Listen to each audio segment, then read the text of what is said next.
대략적인 우리 신약 성경의 배경이 되는 것만 잠깐 보도록 하겠습니다. 그래서 신약 성경 우리 들어가기 전에 먼저 우리 말라기 말씀을 구약 성경의 제일 마지막 말라기서가 있어요. 말라기 우리 말씀을 잠깐 우리 한 절 읽고 시작하도록 하겠습니다.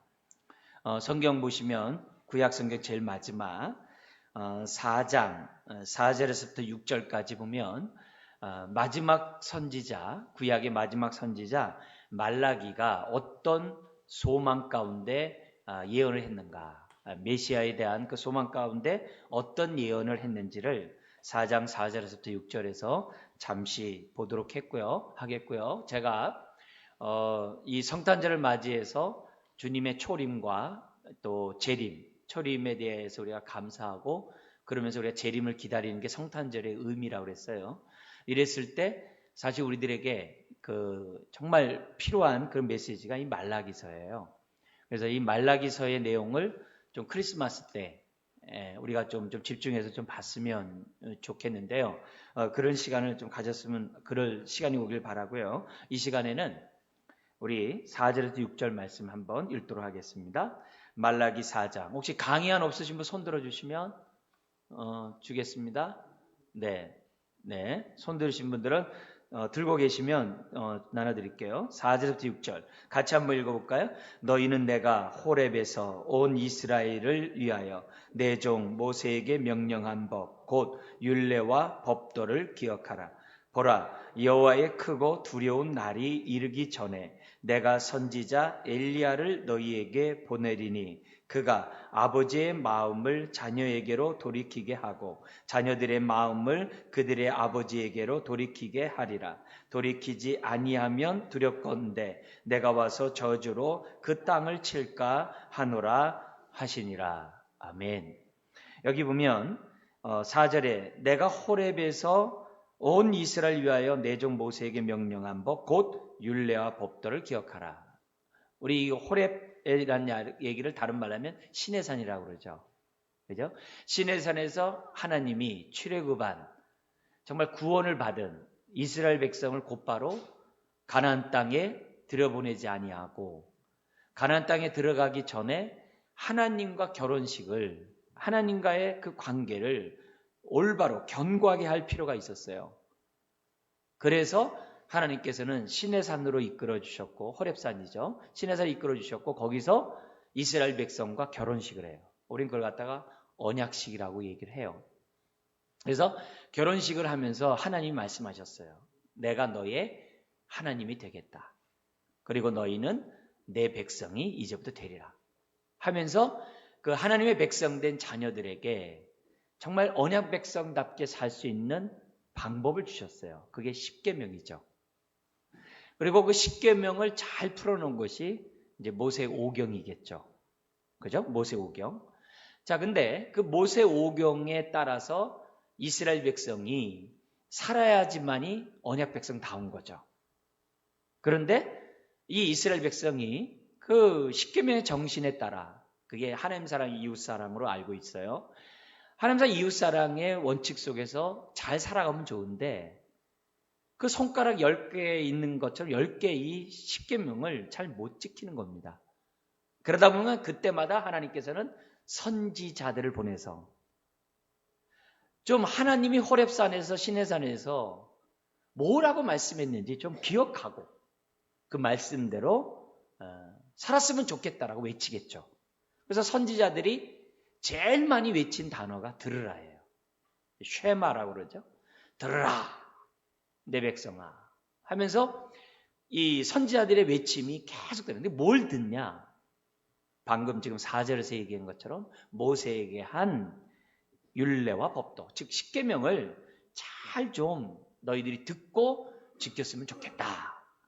그 얘기를 아주 모든 선지자들이 얘기를 한 거예요. 이제 그런 가운데 우리는 지난번에 우리 16명의 선지자들을 통해서 17권의 예언서가 어떤 형식으로 되어 있는지를 간략하게 여러분들이 소개해드렸던 거예요. 그러면서 지금 말라기 선지자도 똑같이 얘기하는 거예요. 그걸 좀 기억하라 이거예요. 그걸 기억하라. 그러면 예수님이 이 땅에 오셔서도 그러면 뭘 기억하게 하는 분으로 설 거예요? 당연히 율례와 법도를 기억하는 분으로 예수님이 쓰시겠죠. 근데 율례와 법도를 단순히 기억하는 분이 아니라 율례와 법도의 그 정신, 그 근본 정신을 우리 주님이 어떻게 돼요? 다시금 되새기는 분으로 서게 되죠. 그래서 주님의 첫 설교인 산상수훈이 십계명을 해석해 놓은 거예요. 그래서 사람을 죽이지 않으면 난 살인하지 않았다라고 생각하는 사람에게 남에게 욕하는 사람, 살인의 동기, 그 원인이 되는 것에 대해서부터 그거는 살인죄다라고 주님이 설명을 하는 거예요. 그래서 이 십계명에 대한 얘기를 주님이 산상수훈에 다시 설명함으로써 무슨 얘기하냐면은 문자적으로만, 형식적으로만 율법을 지키면 바리새인과 서기관들처럼 살면 천국 못 간다는 거예요. 그래서 예수님은 바리새인과 서기관보다 더 나은 의의 삶, 그게 뭐예요? 율법의 정신에 따라서 하나님 사랑, 이웃 사랑의 삶을 살아야 아버지의 뜻대로 행하는 자고 그 자가 천국 간다라고 얘기를 해요. 그게 산상수훈의 핵심입니다. 5장, 6장, 7장의 핵심 얘기를 하고 있어요. 그러니까 예수님은 율법을 어떻게 오신 분이에요? 완성하러 오신 분이죠. 내가 폐하러 온 줄 아느냐? 완성하러 왔다. 그래서 우리들은 오늘 이 시간에도 우리가 예배를 드리면서도 뭘 기억해야 돼요? 하나님이 모세를 통해 또 뭐예요? 예수님을 통해 우리에게 밝히 증거하셨던 하나님의 말씀을 뭐 해야 돼요? 기억나고 생각나는 가운데 말씀 가운데 살아야죠. 그게 우리들이 가져야 되는 모습이에요. 근데 이 마지막 구약 선지자 말라기가 얘기하는 거예요. 모세에게 한 말씀을 기억하라. 그러니까 우리는 항상 하나님의 말씀을 기억하는 가운데 말씀을 떠나면 안 돼요. 바울이 로마서 15장이나 베드로 전서를 통해서 우리에게 주신 메시지가 뭐냐? 나는 하나님의 말씀을 기억나게 하는 자다. 그랬어요. 네. 바울이 로마서를 쓰면서 로마 교인들에게 나는 말씀을 기억나게 하는 자로서 너에게 로마서를 쓴다. 그러거든요. 오늘 목회자들은 다른 게 아니죠. 하나님 말씀을 기억나게, 가르치고 기억나게 하는 게 목사의 역할이에요. 제 얘기를 하면 안 되는 거예요. 그래서 성경이 말하지 않는 얘기를 하면 안 되는 거예요. 성경이 말하는 데까지 말하고 멈추는데 멈추는 게 목회자고. 여러분은 어떻게 돼요? 하나님 말씀을 제대로 알아서 말씀이 어떻게 돼요? 혼잡되지 않도록 해야 돼요. 여러분의 삶이 말씀을 혼잡되게 해서도 안 되고, 여러분이 어떻게 돼요? 좋은 것만 취함으로 인해서 혼잡돼서도 안 되고, 말씀이 모든 것의 기준이 되고 잣대가 돼야 돼요. 내 발의 등이요 내 길의 빛이 돼야 돼요. 그러기 위해서 우리는 이 성경 말씀을 보다도 잘 알아야죠. 친숙해야죠. 그래서 우리가 지금 구약을 본 거고, 그러면서 5절에 이렇게 얘기해요. 보라, 여호와의 크고 두려운 날이 이르기 전에. 이거는 요엘 선지자가 1장에서 3장까지 누누이 강조했던 것, 그리고 많은 선지자들에게 얘기했던 여호와의 날이에요. 이게 말세예요. 그 얘기하는 거예요. 여호와의 크고 두려운 날, 말세죠.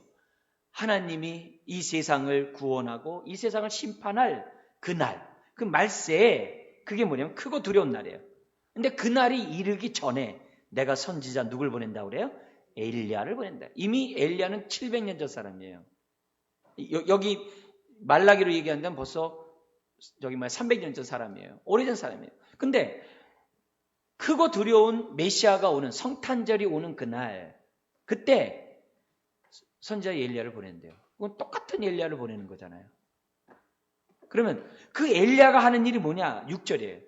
하나님의 마음을 자녀에게, 자녀의 마음을 하나님께 돌이킨다는 거예요.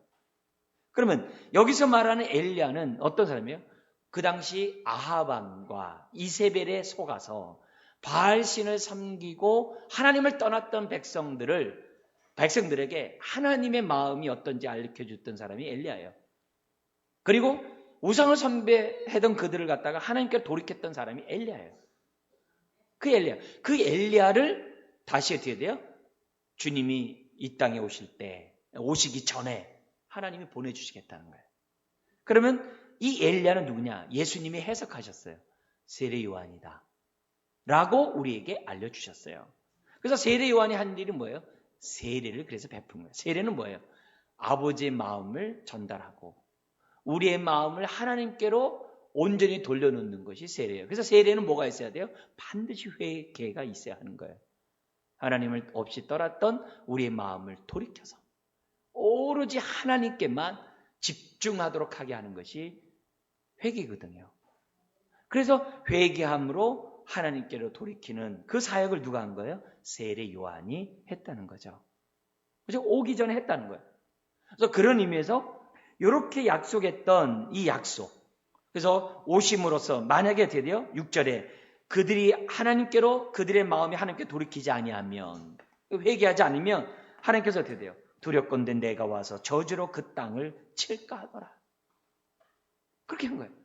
그래서 주님이 이 땅에 오셔가지고 구원의 메시지를, 하나님의 은혜의 메시지를 전했음에도 불구하고 많은 사람이 예수를 못 받고 예수를 거절했단 말이에요. 그래서 어떻게 됩니까? 역사적으로는 AD 70년 로마에 의해서 예루살렘 성이 돌 위에 돌아나 남지 않는 심판을 당하게 된 거죠. 자, 그렇다고 크고 두려운 날이 그날로 이 세상 끝날 줄 알았는데 세상은 계속 언제 예수님이 오셨냐는 식으로 그냥 흘러가요. 언제 왔는지. 그러면서 오늘날까지 이르렀어요. 알고 봤더니 크고 두려운 날이 두 날이에요. 하나는 주님의 초림이고 또 하나는 뭐예요? 재림이에요. 두 날로 바뀐 거예요. 그래서 우리는 지금 어떻게 돼요? 이 두 날 사이에 있어요. 그래서 이미 하나님 나라에 임했지만, 구원이 임했지만 아직 완성되지 않았다는 게 우리들의 신앙이에요. 그래서 하나님께서 이렇게 두 날로 주신 것이 뭐예요? 은혜예요.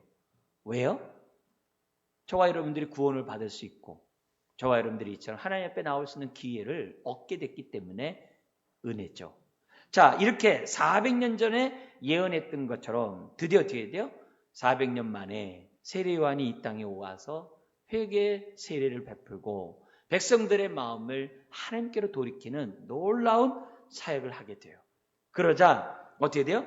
크고 두려운 날이 믿는 사람들에게는, 예수를 믿는 자에게는 크고 두려운 날이 넘어가 버리고 구원이 임하고, 그렇지 않은 자들에게는 어떻게 돼요? 하나님의 심판이 임하는 그런 역사가 뭐냐면 예수님이 이 땅에 오심으로써 보다도 구체적으로, 심지어는 요한복음 3장 16절 이하에는 영접하는 자 곧 저기 뭐냐면 하나님이 세상을 이처럼 사랑하사 독생자를 주셨으니 하면서 이는 저를 믿는 자마다 멸망치 않고 영생 얻게 하름이라 했잖아요. 근데 그 구절 바로 뒤가 뭐냐? 영접하지 않는 순간에 심판받았다라고 딱 얘기를 해요. 그러니까 심판이 꼭 죽어서만 백보자 심판에서 있는 게 아니라 거절하는 그 순간에 하나님의 심판이 임하는 것으로 설명을 해요. 마치 이것은 우리가 예수를 믿는 순간 구원이 임하는 거와 똑같아요. 죽어서 천국 가는 게 아니라 믿는 순간 하나님 나라 우리 안에 임하듯이 거절하는 순간에 하나님의 심판이 임해버리는 그런 끔찍한 일이 오늘 우리가 사는 이 현실에 있는 거예요. 그걸 생각해 보면은 우리들이 이 땅에서 해야 될 일들이 너무 많은 것을 보게 돼요. 우리가 전하는 복음을 사람들이 거절하지 않도록. 자, 그런 가운데 강의안을 보십시오. 여기 보면 요 규절에 여기 보면 여러분이 지금 여기 앞에서는 안 보이지만 여러분의 강의안은 보이게 될 겁니다. 여기 첫 번째 보면은 요때 어떤 일이 생겨나면 요 기간에 주전 883년에서 612년 동안에 어떤 일이 벌어지냐면은 아수르라는 강대국이 생겨나게 됩니다. 이 아수르는 거기 누구냐면 그 당시 그 아브라함이 기거도했던 그 하란 땅 있잖아요. 하란 땅이 이렇게 초생딸 유브라데스 메소포타미아 지역에 있는 그쪽 지역에 뭐냐면 아수르라는 나라가 생깁니다. 자, 우리 다음 강의 하나 한번 보세요. 여기 다음 표지 보면은 뭐냐면 지도가 나와요. 여러분의 강의 안에 잘 보이죠? 여기 보면은 여기 유브라데스하고 티그리스 강이 여기 강줄기가 보이죠? 요쪽 끝에 여기 뭐가 나오냐면 아수르 제국이 성경에서는 뭐냐 니느웨, 요나가 회개 복음을 전했던 그 대상자가 바로 그 도시가 니느웨거든요. 그 니느웨를 다스렸던 이 아수르가 이 당시에 있었어요. 그리고 이 아수르가 북이스라엘을 멸망시키고 다른 나라 사람들을 포로들을 이주시켜 와가지고서 어떻게 돼요? 혼혈 민족이 생겨요. 그게 사마리아인이에요. 예수님 당시에 수가성 여인이 있었던 그 우물가에 앉았던 여인 있죠. 그 사마리아. 그 사마리아 사람들이 어떻게 돼요? 혼혈 민족에 의해서 생겨난 사람들이에요.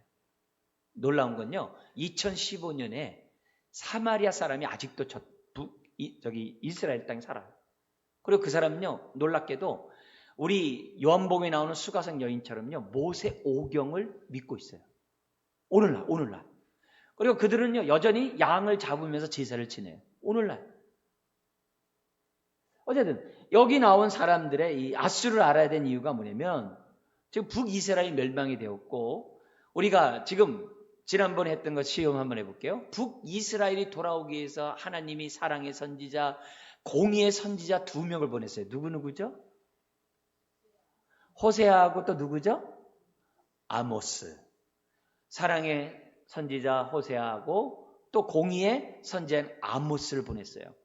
그 두 선지자를 통해서 그들이 뭐냐면 이 회개할 것을 돌이키라고 했는데 그때 많은 영향을 주고 위험 가운데 이스라엘을 괴롭혔던 나라가 누구냐면 아수르예요.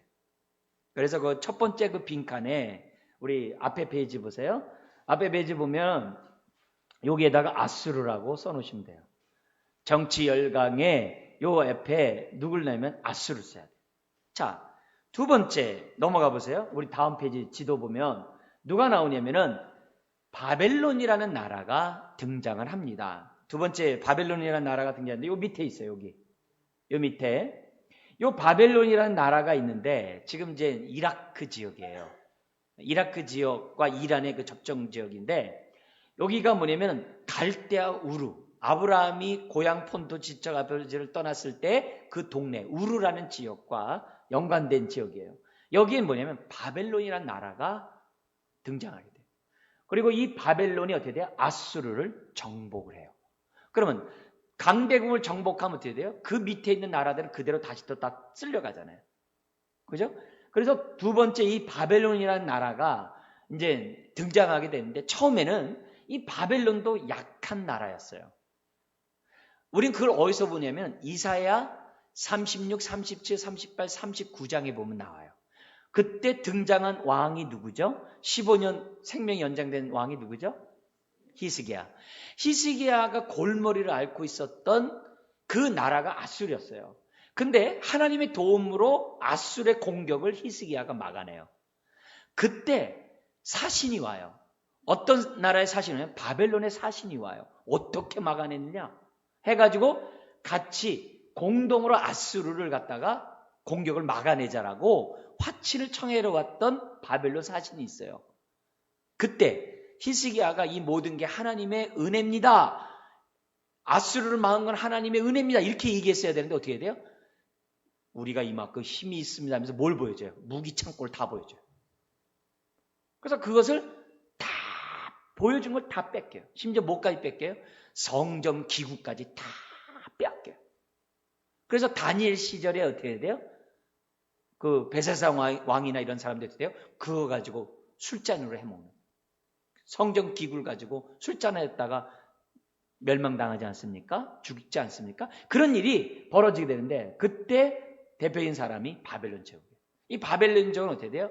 남아있는 북이스라엘이 아수르에 멸망했다면 남아있는 이 남쪽으로 어떻게 돼요? 멸망시킨 제국이 바벨론이에요. 여기 바벨론. 그래서 다음 페이지 보면 우리 앞에 페이지 보면 뭐가 나와요? 여기 두 번째가 뭐가 돼요? 바벨론이라는 나라가 등장한다라고 여러분 써주시면 돼요. 여기다가 바벨론. 거기서 대표적인 왕이 느부갓네살 왕이 이제 바벨론의 모습에 나오고 있고 지금 우리는 어디 나와요? 다니엘서를 보면은 어떻게 그런 일들이 포로 생활이 있는지를 우리는 알 수가 있는 거죠. 벌써 그게 뭐예요? 주전 612년이에요. 스페이스에서 여기 나오는 39년 38년 유다가 멸망하는 해가 등장합니다. 그 다음 페이지 지도 한번 보세요. 여기 아수르가 나오고 바벨론 나오는데 여기 누가 나오냐면요. 여기 보면 페르시아가 나와요. 지금 여기가 페르시아만이라고 그러는데 이 페르시아 성경에서는 바사라고 그래요. 같은 말입니다. 페르시아가 등장을 해가지고 이 페르시아가 어떻게 돼요? 바벨론은 또 정복을 해요. 그러면 어떻게 됩니까? 유다는 당연히 또 그 밑에 속국이 되는 거예요. 또 끌려오게 되는 겁니다. 그래가지고 이 페르시아가 바벨론을 무너뜨리면서 이 전체를 또 어떻게 돼요? 제국을 지배해요. 그때 고레스의 정책은 뭐냐면 포로된 자를 다 돌려보내자는 거예요. 그리고 고레스는 뭐라 그러냐면은 그들의 종교를 인정해 주도록 칙령을 발휘해요. 예. 그래가지고 고레스 다리오 왕에 의해서 이스라엘 백성들이 돼요. 바벨론 포로에서 다시 어떻게 돼요? 본토로 돌아오는 은혜를 입게 돼요. 그래서 몇 번에 걸쳐서 포로에서 귀환하냐면 3번에 걸쳐서. 몇 번에 걸쳐서 포로를 끌려가요? 3번에 걸쳐서 포로를 끌려가고요. 3번에 의해서 포로에 귀환을 해요. 귀환을 해요. 그래서 그 역사가 기록되어 있는 것이 어디에 돼요? 에스더, 에스라, 느헤미야. 그리고 성전을 짓느냐 안 짓느냐 이 문제 때문에 다시 뒤에 돼요. 예언했던 선지자가 누구예요? 학개와 같은 선지자가 이때 배경으로 등장하고 있는 거예요. 그래서 페르시아가 이렇게 지배를 합니다. 자, 그리고 포로를 끌려갔던 바벨론은 본토로 귀환 안 하고 어떻게 해요? 뒤에서 계속 그 모든 것을 뒤에서 이렇게 돌봐주고 결국 어떻게 돼요? 지금 이란 지역에서 죽고 장사를 지내요. 그래서 지금도 이란에 가면 다니엘의 묘가 아주 지극정서로 잘 보존되어 있어요. 보존되어 있어요. 그러니까 그런 사건이 요 배경이 있다는 거 나라적으로 이렇게 연결되어 있구나. 지금은 이쪽에는 지금 뭐냐면 이란, 이라크하고 그런 속에서 이 나라가 형성되어 있는 것이 나오죠. 자, 그러면 다음 페이지, 앞에 페이지 보면 여기 3번째 뭐가 돼요? 바사, 페르시아가 되겠죠. 거기 보면은 우리 한번 주요 인물 한번 보죠. 고레스 때 스룹바벨의 인도하에 1차 포로 귀환을 해요. 여기 스룹바벨이 누구냐면 다윗의 후손이에요. 다윗의 후손. 다윗의 혈육에 따른 후손이 스룹바벨인 것을 기억하시면 됩니다. 그죠? 그리고 아닥사스다 왕 1세 때 느헤미야 인도에서 3차 포로 귀환이 이루어지게 되는 거예요. 이거는 아주 참 놀라운 그런 역사가 나타나는데요. 자, 그러면 이제 4번째 요 빈칸이 있는데 여기까지가 구약이고요. 그 다음에 이제 신약이 이제 배경이 되는데요. 3번째는 뭐냐면은 여기 보면 이제 여기 요 4번째 나오는 게 여기 뭐냐면 그리스. 다른 말로 하면 헬라라고 그래요. 헬라는 이제 그리스다. 헬라 그러면 좀 높이는 말일 표현이에요. 이게 일반적으로 했을 땐 그리스인데 그리스는 우리 지도 다음 페이지 한번 보세요. 여기 나오죠. 그리스 대국. 그죠? 여러분이 잘 아는 알렉산더 대왕이 누굴 무찔러요? 페르시아를 갖다 또 무찌르니까. 그죠? 무찌르니까 당연히 또 뭐예요? 이스라엘은 또 거기 또 속국이 되는 거죠. 그러니까 강대국에 쌓여가지고 주인이 바뀔 때마다 자기네들을 다스리는 제국들이 달라지는 그런 일들이 나오게 됩니다. 그래서 다음 페이지 한번 보세요. 그래서 우리 앞에 페이지 보면 여기에다 알렉산더 쓰고 그 밑에 한번 보세요. 알렉산더가 세계를 제패한 다음에 거기 누구 나와요? 안티오쿠스 에피파네스라는 사람이 등장하는데요. 이 사람이 그쪽 지역을 다스리고 있었는데요. 성전에다 돼지피를 막 던지고 아주 모독하는 그런 일이 헬라 시대 때 나오게 됩니다. 그때 마카비라는 사람이 이제 등장을 해가지고 이 봉기를 일으켜가지고 일시적으로 뭐냐면 독립을 합니다. 그게 여기 5번째 나오는 여기에 뭐냐면 이스라엘이라 쓰시면 돼요. 이스라엘이라는 나라가 나타나가지고 어떤 왕조냐면 거기 강의 안에 있는 것처럼 하스모니아 왕조가 반란을 일으켜가지고 나름대로 자치 정부를 세우는 그런 일들이 나오게 돼요. 나오게 됩니다. 요때 그 사람들이 뭐냐면 정신을 차려요. 어떤 정신을 차리냐면 왜 우리가 바벨론 포로에 끌려서 이렇게 수모를 당하느냐? 이거는 다른 게 아니라 율법을 떠났기 때문이다. 아까 말라기 4장 4절 있었잖아요. 율법을 떠났기 때문이다. 그래가지고 포로로 끌려간 이스라엘 백성들이 거기서 율법 연구를 해요. 그때 생겨난 게 회당. 교회가 아니라 회당이 바벨론 그쪽 지역에서부터 이루어져요. 그리고 보다 더 왕성하게 이루어질 때가 어떻게 돼요? 바로 요 시대. 주전 167에서 63년, 약 100년간 왕성하게 이루어지게 돼요. 네. 그리고 그들이 굉장히 뭐예요? 율법을 존중하는 사람들로 가득 차요. 그래서 누가 나와요? 이제 바리새인이 나와요. 이 배경 속에서. 자, 그리고 다음 페이지, 다음에 보면 뭐예요? 여섯 번째 마지막에 또 누가 해요? 그리스를 또 누가 정복해요? 로마가 정복하잖아요. 그럼 로마가 정복함으로 돼 다시 또 이스라엘은 또 어때요? 로마 속국이 되는 거예요. 강대국, 지금 몇 개의 강대국 나왔어요? 5개의 강대국이. 지금 이스라엘을 통치하게 되고, 그때마다 이스라엘 사람들은 뭐예요? 정말 많은 고통을 당하지 않으면 안 되는 그런 위기 속에 있다는 거죠. 그때 로마 여기 맞은 밑에 한번 읽어볼까요? 시작. 아구스도 가이사 그리스도의 탄생. 디벨리우스 가이사 그리스도가 십자가에 못 박히는, 이 로마 황제에 의해서 그때에 이 그리스도가 태어나고 또 그리스도가 죽는 이런 일들이 배경으로 나타나는 거죠. 그죠? 이런 얘기예요. 다음 페이지 한번 보죠. 자, 여기 지도가 이제 우리가 이 지도가 이렇게 됐다는 거예요. 그러니까 이 이스라엘 백성은 뭐예요? 요 중간에 있어가지고요. 유럽과 동양과 아프리카의 중간에 있어요. 그래가지고 아주 세파에 시달려요. 근데 하나님은요, 세파에 시달리지만 반대로 바로 그곳에서 구원의 역사를 시작을 하신 거예요. 세상을 창조할 뿐만 아니라 구원의 역사를 바로 그 장소에서 가장 그 정말 소용돌이가 심한 그 자리에 십자가를 세워놓으신 거예요. 그리고 그 십자가를 중심으로 지금 어떻게 돼요? 유럽과 동양과 아프리카에 하나님의 말씀이, 복음이 전파되도록 하나님이 계획하셨어요. 어떤 사람들은요, 그 바울의 선교 1, 2, 3차 선교 여행 간 그 지역을 이렇게 그림으로 이렇게 다 이렇게 줄로 쫙 연결한 다음에 그 마지막 끝에 선을 쫙 연결해 놓으니까 어느 나라랑 비슷하냐면요, 미국 땅하고 너무 비슷한 거예요. 그래가지고 미국 땅 너무 비슷해가지고 사람이 그 책이 있어요. 그래서 하나님이 미국을 통해서 세상을 갖다가 선교하겠다라고 이제 계획을 이제 작정하셨다면서 이제 선교 동기부여를 하는 게 있어요. 아닌가 다를까? 지금 미국이 한 3만 3천 명의 선교사를 보내가지고 우리나라도 혜택을 받죠. 지금 3만 3천이 있습니다.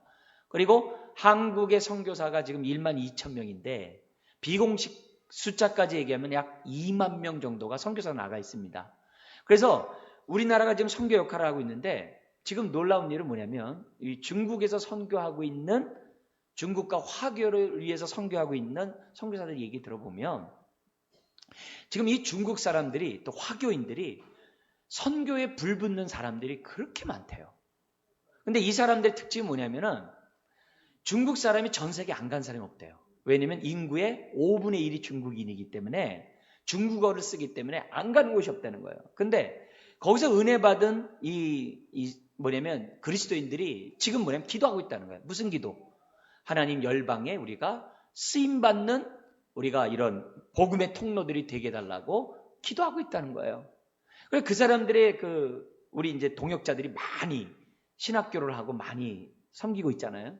그럼 얘기를 이렇게 들어보면은 마음들이 얼마나 무장되어 있는지 모른다는 거예요. 네. 그래서 그쪽에서 하고 있는 이제 신학교나 이런 데 가서 이렇게 보면 정말 아주 정말 순전한 마음으로 열방이 주 앞에 돌아오기를 바라면서 얼마나 기도하고 애쓰는지 몰라요. 그런 걸 보면 우리들은 뭐해야 돼요? 너무 유유자적하고 너무 안일하고 너무 그냥 자기 일에만 그냥 빠르고 자기 일에만 그냥 급급하고 그냥 거기에만 머물고 있다는 것을 많이 이렇게 보게 돼요. 그래서 이게 위험하지 않으면 이제 겉으로 드러나는 게 말고요, 은밀하게 하는 그런 신학교 같은 데 가서 이제 우리 성도들이 좀 가서 이렇게 이렇게 보면 얼마나 이렇게 동기부여가 잘 될까라는 생각을 참 많이 가져요. 근데 위험해가지고 또 우리 같은 사람이 가면 때깔이 다르기 때문에 금방 이 드러나가지고 이게 쉽지 않거든요. 왜냐면 우리 자매들이나 이런 분들 가면 또 예쁘게 또 단장하잖아요. 막 우중충하게 가는 게 아니라 뭐 예쁘게 옷도 하고 자르고 이렇게 가기 때문에 뭐 알록달록한 옷 입고 가기 때문에 이게 금방 노출이 되거든요. 이게 안 돼서 못하지만 저 같은 경우는 가서 이렇게 보면은 예사롭지가 않아요. 어쨌든 근데 그 이스라엘의 그 바울이 했던 게 미국에 비슷한데요. 그 분위기가 그대로도 지도를 이렇게 대입해 보면요. 지금 중국 땅하고 이게 아주 또 비슷하게 맞아 떨어진대요. 그래서 그 선교역 하면서 지금 선교가 중국으로 옮겨가고 있다. 뭐 이렇게 얘기하면서 지금 많이 지금 관계를 갖고 있는데요. 어쨌든 열방을 향해서 중국 사람들의 마음이 지금 뭐냐면 많이 지금 움직이고 있다는 거. 그래서 그리스도인들이 한 1억 명이 넘잖아요, 지금요. 1억 명이 넘는데 그들이 정말 10%만 헌신하더라도 1000만 명이에요. 그러면요, 그들은 밀고 들어간다고. 그 어떻게 하나님이 역사할지는 몰라요. 그래서 이런 가운데 이 예루살렘의 시작을 통해서 하나님은 드디어 가장 그 소용돌이 속에서 하나님의 구원의 역사를 시작하고 드디어 어떻게 돼요? 독생자 예수 그리스도까지 바로 이 땅에서 태어나게 하셨던 것을 보게 됩니다. 자, 앞에 페이지 한번 보세요. 자, 그래서 400년 침묵기가 있습니다. 하나님의 침묵에 보면 400년 침묵의 말라기와 마태 사이에 침묵이 있는데 이때 하나님이 잠잠히 계셨느냐? 아니에요.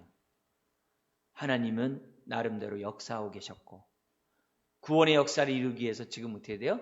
세리요한도 준비하고 계셨고 때가 되매 예수님을 갖다가 이 땅에 보내시는 그런 역사가 있다는 거예요. 지금은요. 성경이 쓰여지고 지금까지 돼요. 1900년이 지난 이 현실에 하나님이 뭐하고 계실까요? 여전히 우리와 함께 하시고 역사하고 계시고 우리들의 마음을 어루만져 주시고 구원의 역사를 이뤄가고 계심을 우리는 믿어야 합니다. 자, 그러면서 B번에 하나님의 주권 속에 열강들 우리 봤어요. 5개 열강들을 얘기를 했어요. 특별히 열강을 통해서 하나님이 이렇게 그들의 열광을 통해서 복음에 효과적으로 사용한 것들이 있어요. 그 가운데 하나가 뭐냐면 그리스 사람을 통해서 언어를 통일시켰어요. 그래서 하나님은 이 헬라어를 갖다가 기록하게 함으로 신약 성경이 쓰여지게 되었고 심지어 구약도 헬라어로 번역을 해가지고서 우리들 손에 주어지도록 하나님이 하셨어요. 이거는 엄청난 하나님의 역사가 아닐 수가 없어요. 그리고 여기 이스라엘을 통해서 뭐예요? 메시아에 대한 소망을 부리듯 일어나게 하셨고 로마는 특히 뭐예요? 모든 길은 어디로 통한다고 그래요? 로마로 통한다는 것처럼 길을 다 닦아놨어요. 그렇게 함으로써 결국 누가 등장하는 거예요? 예수님이 등장하게 되고 그리고 또 누가 나오는 거예요? 사도 바울 같은 사람이 헬라어로 또 뭐예요? 로마 시민권을 가지고 아주 잘 닦여진 도로를 통해 복음이 어떻게 돼요? 땅끝까지 전하는. 그래서 지금 스페인에 가면은 우리 마리아가 거기까지 전도했던 그 흔적이 나옵니다. 그래서 지금도 순례자의 길을 프랑스에서부터 스페인까지 가는 그 긴 길을 하는 여정을 한 달 코스로 많은 순례자들이 그 길을 가고 있는데 그때 벌써 마리아가 이제 땅끝까지 갔다는 거죠. 도마는 역사적인 사실인지 모르지만 인도에서 순교를 하거든요. 그래서 인도에 도마 그 교회가 있어요. 기념교회가 있어요. 굉장히 사방팔방으로 다 이렇게 흩어지는 가운데 잘 닦여진 도로를 통해서 했다라고 기록되어 있다는 거죠. 그리고 우리가 여기서 보면은 배경을 잠깐 볼게요. 여기 7번, 8번, 9번, 10번에 그 당시에 예수님 당시에 그 당시 이스라엘의 그 세력들이 있습니다. 그래서 다음 페이지 넘겨보세요. 다음 페이지. 자, 여기 보면 그 세력이 크게 세 부분으로 나눠지게 됩니다. 여러분의 3페이지를 보면 세 부분으로 나눠지는데요. 이거 잘 하셔야 돼요. 이게 이제 예수님의 신약의 배경이 되는 아주 중요한 얘기입니다. 역사적인 거는 봤고요. 지금 요 정치적인 요 배경을 꼭 아셔야 사복음서를 이해하는데 그만큼 이해가 빨라요. 자, 헬라 시대 또 헬라와 연관돼서 있는 그런 얘기고 이스라엘과 연관돼서 그 다음에 세 번째 로마와 연관되어서 생겨난 정치 집단이에요. 첫 번째는 이쪽은 뭐냐면 요 하나와 둘, 그 다음에 여기 하나, 둘, 그 다음에 셋, 넷, 여기 딱 나눠져 있어요. 반으로. 뭐냐면 헬라인데 사내들이는 뭐냐면 여당이에요. 여당, 오늘로 말하면. 근데 서기관은 뭐예요? 야당이에요. 그래서 그들은 뭐냐면 서로 대립하면서 지금 뭐냐면 사내들인 공회를 운영할 정도로 야당과 여당이 조화롭게 되어 있는 것이 그 당시에 어떻게 돼요? 배경입니다. 그래서 여러분들 보는 우리 사내들인 한번 읽어볼까요? 이스라엘 전역에서 민사와 형사적 재판을 행사하던 71명으로 구성된 유대인의 최고 법정. 그리고 서기관 한번 읽겠습니다. 시작. 하나님의 율법을 해석해서 그것을 가르치고 기록하는 성경의 제자들이라고 일컬을 수 있는 전문적인 그룹이 있어요. 그게 뭐냐면 서로 아주 으르렁거리면서 서로 아주 그냥 상호 보완하는 그런 제도입니다. 자, 그런 가운데 두 번째, 이스라엘에 있는 그 민족의 그 정치 집단 둘이 나오는데 여당이 누구냐면 대제사장과 사두개인이에요. 반면에 야당이 있어요. 바리새인과 에세네파예요. 자, 여당에 있어서 대제사장은 어떤 사람들이냐면 한번 읽어볼까요? 시작. 정치, 종교, 사회생활 면에서 이스라엘을 다스리던 유대의 최고 지도자. 그 다음에 그와 함께 성전의 모든 걸 주관하고 있고요. 그리고 장사치로 만들어버렸고요. 제사장의 대다수의 그룹들, 이 사두개인이에요. 한번 읽어볼까요? 시작. 대제사장을 조정하고 예루살렘 성전을 관할하는 배타적인 귀족 그룹, 이 사두개인입니다. 이 사람들도 어떻게 돼요? 모세 오경만 믿어요. 부활을 안 믿어요. 천사 안 믿어요. 이런 자들이 현실 정치 속에서 그들은 어떻게 돼요? 여당이에요. 이 신상의 아니만을 구하는 여당이에요. 대제사장과 사두개인이에요. 반면에 그런 가운데서도 이스라엘을 말씀 가운데 올바로 세우려고 했던 그 서기관과의 같은 계열 속에 누가 나오면 바리새인 그리고 에세네파 나오는데요. 사두개인과 바리새인보다 더 양극단 나간 사람들이 대제사장과 에세네파예요. 자, 바리새인 한번 읽어볼까요? 시작. 유대계의 모든 율법적 전통이라면 세부적인 것까지도 엄격하게 지키는 중간 계층에 속한 유대주의의 거대한 조류. 약 6천 명이 바리새인이었다고 그래요. 그러니까 어떻게 보면 여기 이제 중간층이라고 했지만 굉장히 이들도 상류층이에요. 그렇지만 상류층이지만 뭐가 없어요? 기득권이 없거든요. 왜요? 대제사장과 사두개인 사내들이 다 가져가 버려가지고 그렇게 큰 힘은 없어요. 그렇지만 이 바리새인과 사두개인이 사내들인 공회원이 됩니다. 그래서 바울을 심판할 때 사내들에서 어떤 지들끼리 싸워요. 누구가? 바리새인과 사두개인이 싸웠다고 그랬어요. 뭐 때문에? 부활 논쟁 때문에. 그러나 실제적인 돈은 누가 갖고 있어요? 사두개인이 갖고 있어요. 왜? 성전에 나오는 모든 세 이런 것들 다 사두개인이 다 관리하고 있거든요. 반면에 아주 극단의 사람이 누구냐? 에세네파예요. 에세네파 읽어볼까? 시작. 세상적 쾌락과 개인적 부를 거절하고 노동을 고귀하게 생각하며 평화적 삶의 양식을 따르던 엄격하고 잘 훈련된 그룹. 그래서 이 에세네파들이 어디서 살냐면 광야에 살았어요. 그래서 세례 요한이 에세네파 이론이라고들 얘기를 해요. 그리고 그들이 필사를 많이 했고요. 그리고 청결 의식을 많이 했고요. 그래서 그 증거가 지금도 이스라엘 터에 오늘 2015년에 있어요. 그리고 몇 년 전에 어떻게 돼요? 거기 한 굴에서 양을 잃어버렸던 목동이 양을 찾으러 가다가 그 굴을 발견하고 돌을 던지는데 항아리 소리가 나는 거예요. 가서 보니까는 항아리가 있고 그 안에 두루마리가 있어요. 더 그 안에 또 양이 있는 줄 알고 또 그걸 불쏘시개로 썼대요. 그 나머지를 갖다 시장에 갖다 내놨는데 선교사가 보고 이거 웬 횡재냐고 그거 사가지고 나온 게 뭐냐면 우리가 알고 있는 구약 성경이에요. 그리고 거기서 여러 개의 굴을 발견해가지고서 지금 뭐냐면 그 에세네파들이 필사해놨던 그 성경 우리가 지금 보고 있는 거예요. 귀한 역할을 했던 에세네죠. 굉장히 이 사람들은 광야에 생활하면서 굉장히 금욕적으로 살고 정말 어떻게 보면 은둔 생활하면서 백성을 이끌었던 사람이 이 에세네파입니다.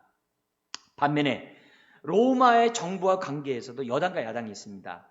로마 정부에 옹호하는 두 정치 그룹이 있어요. 그게 누구냐? 헤롯 당과 세리입니다.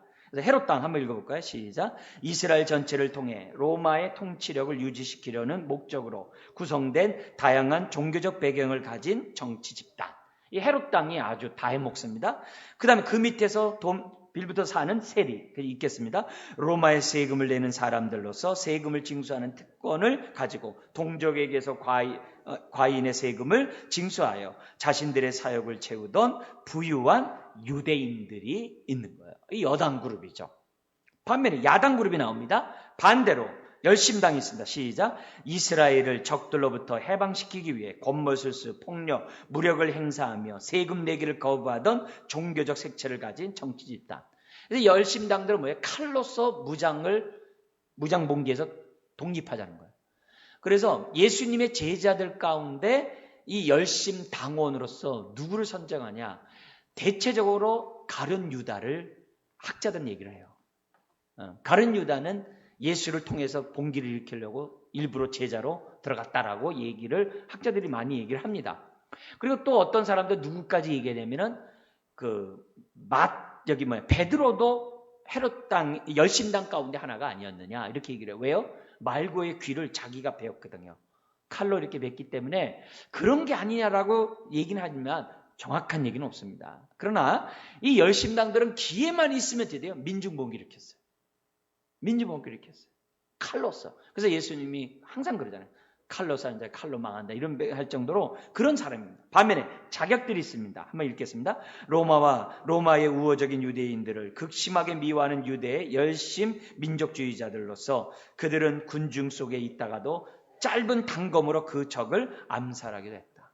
우리 일제시대 때 그 암살이라는 영화에 있는 것처럼 막 그렇게 하는 그런 역할을 했던 야당이 있었어요. 그러니까 어디나 다 정치 그룹이 있어요. 어디나 다 여당 쪽도 있고 야당 쪽도 있는 이런 배경 속 이게 굉장히 복잡하잖아요. 지금 예수님이 딱 사역했을 때 뭐예요? 10개 정치 집단이 있어요. 얼마나 복잡해요. 다 이해관계가 다 달라요. 이런 속에서 예수님은 복음을 전하는 그런 배경이 됐다는 걸 보여줍니다. 마지막으로 하나 잠깐 보고 마치겠는데요. 자, 여기 보면 왜 4개 복음이 필요했는가? 4개의 복음을 통해서 왜 한 소리를 내야 하는가? 다른 게 아니죠. 여러분, 어떤 사실을 얘기할 때마다 한쪽에서만 얘기하는 것보다도 두세 증인이 있어야 효과 있는 것처럼 예수님에 대한 설명을 하면서도 한쪽에서 얘기하는 게 아니라 4가지 종류에서 4가지 시선에서 예수님을 볼 수 있는 것은요. 그만큼 은혜가 돼요. 더구나 10개의 정치 그룹이 있잖아요. 그러면 그만큼 사람들이 다양하다는 거거든요. 거기에 따라서 뭐냐면 복음은 필요하다는 거죠. 왜냐? 그리고 또 하나는 예수님은 유대인만을 위한 예수님이 아니거든요. 로마인, 헬라인, 이방인, 수없이 많은 사람을 위한 구세주이기도 하거든요. 그래서 각양각색에 있는 사람들에게 정말 때에 맞는 복음을 전하기 위해서는 지금 어떻게 돼요? 내 목소리를 통해서 한 복음을 얘기할 필요가 있다는 것이 하나님의 뜻이에요. 그래서 이 얘기는 우리 좀 다음 주에 좀 더 우리 보도록 하면서 마지막 한 가지만 얘기하고 마치겠습니다. 마태는 예수님의 뭘 강조해요? 왕으로 오신 예수님. 마가는 뭘 강조해요? 종으로 오신 예수님. 그죠? 종으로 오신 예수님. 그러면 누가복음은 뭘 강조해요? 사람의 아들로 오신 예수님. 그러면 요한복음 뭘 강조해요? 하나님의 아들로 오신 예수님. 결국 뭐예요? 왕이며 종이시고 하나님의 아들이며 사람의 아들을 강조하는 것이 사복음서예요. 근데 마태는 어느 민족에게, 마가는 어느 민족에게, 각각 어떤 민족에게 유익한 호칭이에요. 그 사람에게는 마가복음이 필요하고 그 민족에는 누가복음이 필요해요. 그 민족에는 또한 요한복음이 필요해요. 우리는 뭐예요? 4가지가 다 필요해요. 이걸 우리 다음번에 한번 더 보도록 하겠습니다. 기도하겠습니다. 하나님 아버지, 우리가 신약 성경에 대해서 보다 더 친숙하게 원하고 성경을 대할 때 참으로 즐거운 마음으로 기쁜 마음으로 성경을 피기를 원합니다. 오늘 우리들의 삶을 주장하여 주시고 무엇보다도 성령 충만케 하셔서 말씀의 터 위에 깊게 뿌리를 내리고 세움을 입고 삶 속에서 감사가 넘쳐나는 인생 되게 하여 주옵소서. 믿사오며 예수님의 이름으로 기도드리옵나이다. 아멘.